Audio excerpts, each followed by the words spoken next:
Assalamualaikum warahmatullahi wabarakatuh. Perkenalkan, nama saya Nabila Putri Zahra, NPM 101203330 dari kelas E4 Prodi S1 Manajemen di STEMB Bandung. Di sini saya akan menjelaskan tentang komunikasi bisnis.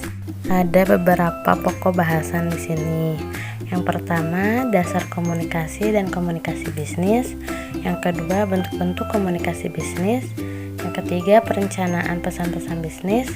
Keempat, penulisan dan revisi pesan-pesan bisnis. Yang kelima, perencanaan perorganisasian dan revisi pesan bisnis.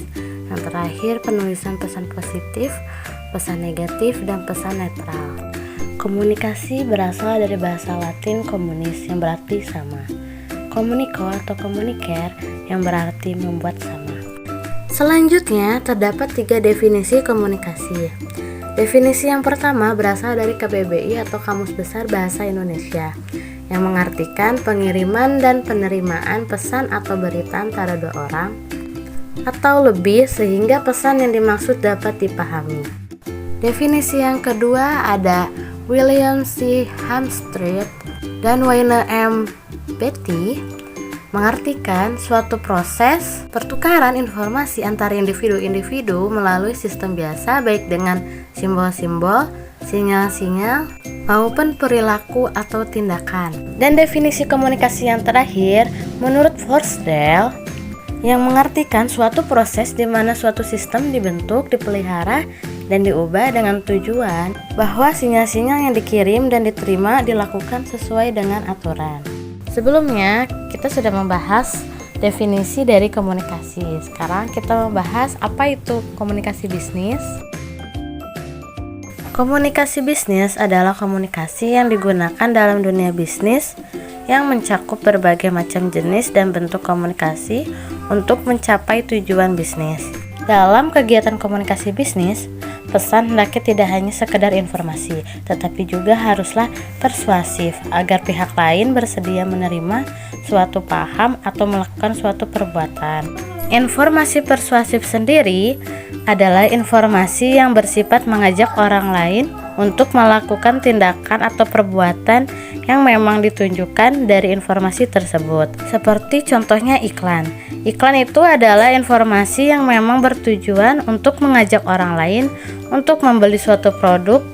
Dengan melihat iklan tersebut, seseorang bisa terpengaruh atau bahkan membeli produk yang diiklankan, karena memang informasi tersebut sudah bersifat persuasif. Komunikasi memegang peranan penting dalam keberhasilan suatu bisnis atau penjualan. Penyampaian pesan yang tepat pada konsumen akan berdampak pada peningkatan penjualan produk.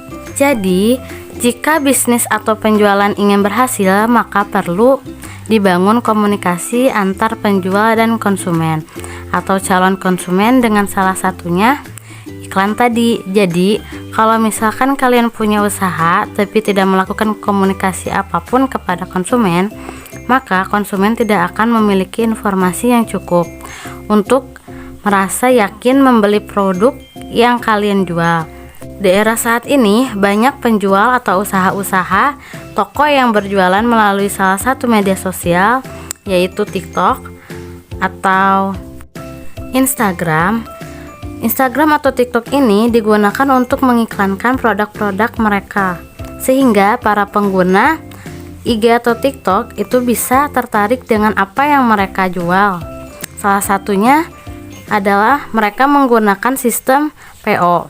Misalnya, sebelum PO itu dibuka, maka akan memberikan informasi-informasi detail mengenai produk yang mereka jual, sehingga pada saat konsumen bisa mengetahui lebih rinci mengenai calon produk tersebut. Itulah alasan mengapa penyampaian pesan yang tepat pada konsumen akan berdampak pada peningkatan penjualan produk.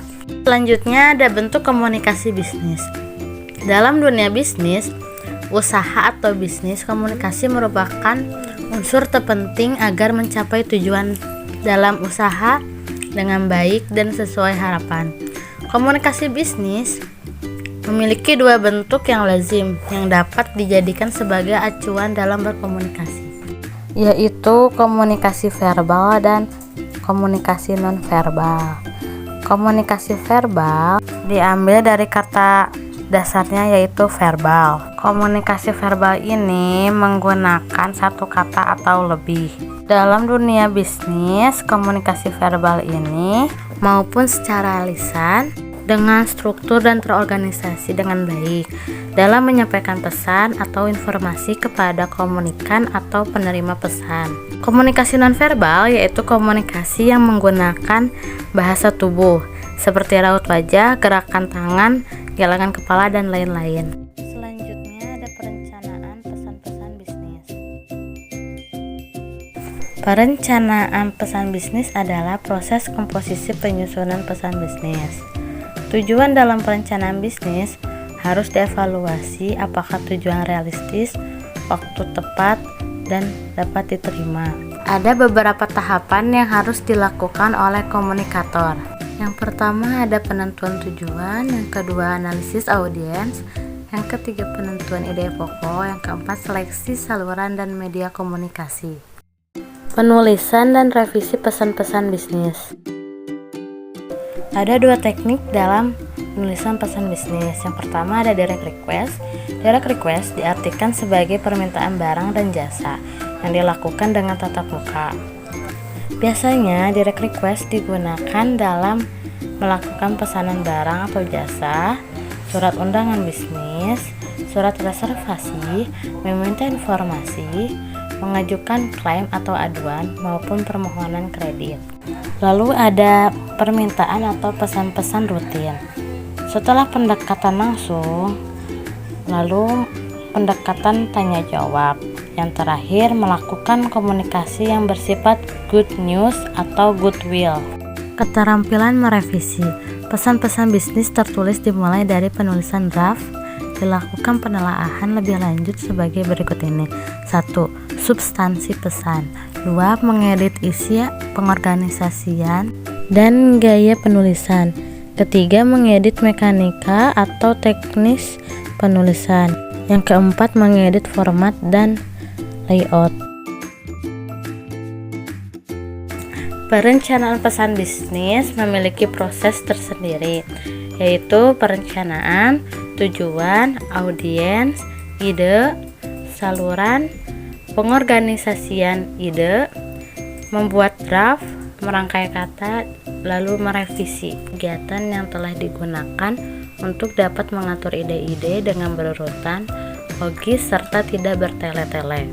Setelah tadi membahas tentang revisi pesan bisnis, visi pesan bisnis sendiri harus memiliki keterampilan merevisi, lalu dapat pemilihan kata yang tepat dan bisa membuat kalimat yang efektif.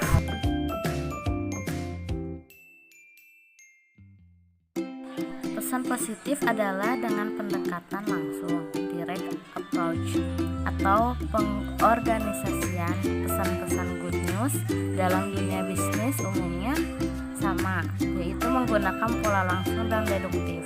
Pesan negatif muncul dari pelanggan yang memberikan keluhan dan tanggapan komplain. Dan situasi seperti ini, keterampilan komunikasi seorang komunikator diuji saat mengatakan tidak, dengan menjaga baik hubungan dengan berbagai pihak. Pesan persuasif. Komponen yang perlu dikembangkan adalah menetapkan kredibilitas, membuat kerangka argumentasi, memilih daya pemikat audiens, dan pertimbangan etika. Di saat menyusun permintaan persuasif, kita harus tetap menjaga batasan-batasan permintaannya.